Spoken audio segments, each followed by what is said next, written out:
अन्य महत्वपूर्ण समाचार मળી રહ્યા છે। આનંદીબેન એરપોર્ટ પહોંચી ગયા છે, સીધા જ ત્યાં જઈશું।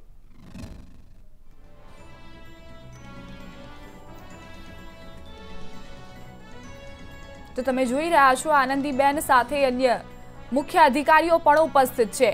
મોટા કાફલા સાથે આનંદીબેનની એરપોર્ટ પર એન્ટ્રી થઈ છે।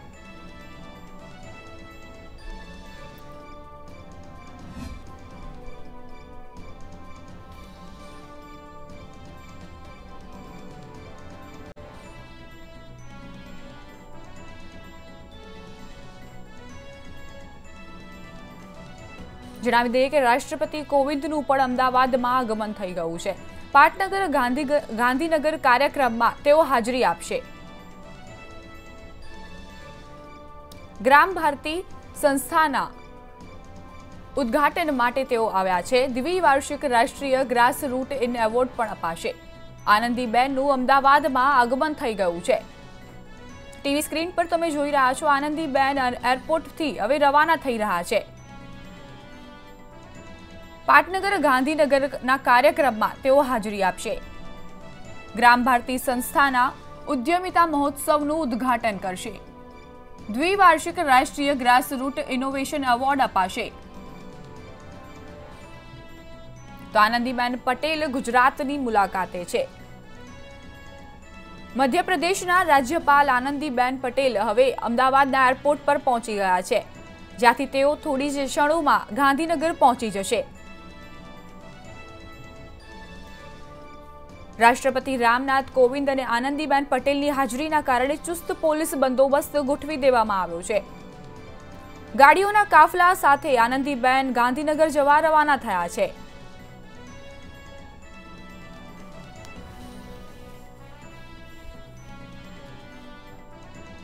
તો મધ્યપ્રદેશના રાજ્યપાલ આનંદીબેન પટેલનું એરપોર્ટ પર આગમન થઈ ગયું। એરપોર્ટ ખાતે પોલીસનો ચુસ્ત પોલીસ બંદોબસ્ત પણ જોવા મળી રહ્યો છે। જણાવી દઈએ કે મધ્યપ્રદેશના રાજ્યપાલ આનંદીબેન પટેલ ગાંધીનગરમાં એક કાર્યક્રમમાં હાજરી આપશે। આનંદીબેન પટેલ ગુજરાતની મુલાકાતે છે। તો ગુજરાતના પૂર્વ મુખ્યમંત્રી અને મધ્યપ્રદેશના રાજ્યપાલ આનંદીબેન પટેલનું મુખ્ય પ્રવાસ કહી શકાય, જેને પગલે હવે ચુસ્ત પોલીસ બંદોબસ્ત પણ ગોઠવી દેવામાં આવ્યો છે। આનંદીબેન પટેલ અમદાવાદ એરપોર્ટથી ગાંધીનગર જવા માટે રવાના થયા છે।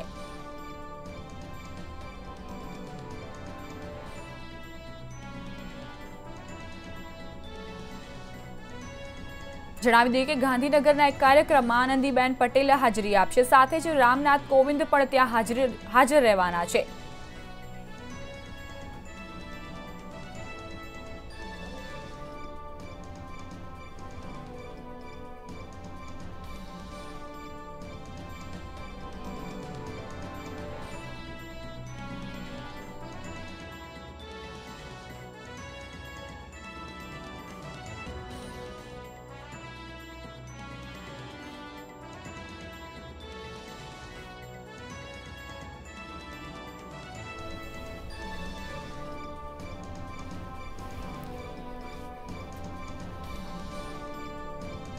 તો આ અંગે મંતવ્ય ન્યૂઝના સંવાદદાતા આયુષી યાજ્ઞિક લાઈવ જોડાઈ ગયા છે।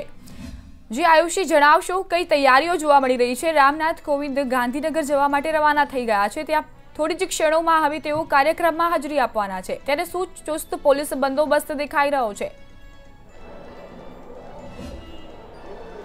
જી, જે રાષ્ટ્રપતિ રામનાથ કોવિંદ જે છે તે એક દિવસીય ગુજરાત પ્રવાસ પર છે। ખાસ કરીને ગાંધીનગર ખાતે આવેલા એક ઇનોવેશન એક્ઝિબિશનમાં હાજરી આપવા માટે તેઓ અમદાવાદ આવ્યા છે અને ત્યારબાદ તેમના વિવિધ કાર્યક્રમો જે છે, એક્ઝિબિશન છે, ત્યારબાદ જે પ્રાઇઝ ડિસ્ટ્રીબ્યુશન છે તેમાં તેઓ હાજરી આપશે અને ત્યારબાદ બપોર પછી રાજભવન ખાતે જવા રવાના થઈ જશે। હાલ થોડી ક્ષણ પહેલાં જ અમદાવાદ એરપોર્ટ ખાતે આવ્યા હતા અને ગાંધીનગર જવા રવાના થઈ ગયા છે। ત્યારે ઉલ્લેખનીય છે કે રાષ્ટ્રપતિ છે એટલે ખૂબ જ ચુસ્ત બંદોબસ્ત જે છે તે ગોઠવી દેવામાં આવ્યો છે। બાઉન્સર્સ, એનડીઆરએફની ટીમ સાથે જ પોલીસ ઉચ્ચ અધિકારીઓ જે છે તે પણ સિક્યોરિટીમાં લાગી ગયા છે અને હાલ જે છે તે રાષ્ટ્રપતિ ગાંધીનગર જવા રવાના થઈ ગયા છે। જે આગામી કાર્યક્રમો જે છે તેમાં હાજરી આપશે અને મોટી વાત એ છે કે બપોર બાદ તેઓ રાજભવન ખાતે એક બેઠક કરવાના છે। શું તેમાં બેઠકમાં શું ચર્ચા થશે તેના પર હવે સૌ કોઈની નજર છે। આયુષી, બીજી કઈ તૈયારીઓ જોવા મળી રહી છે કાર્યક્રમના સ્થળે?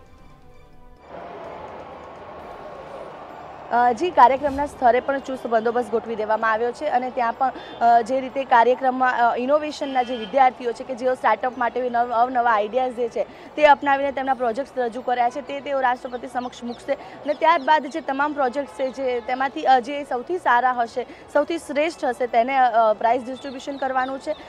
રાષ્ટ્રપતિના હસ્તે તેમને ઇનામ વિતરણ કરવામાં આવશે અને ત્યારબાદ રાજભવન ખાતે જશે.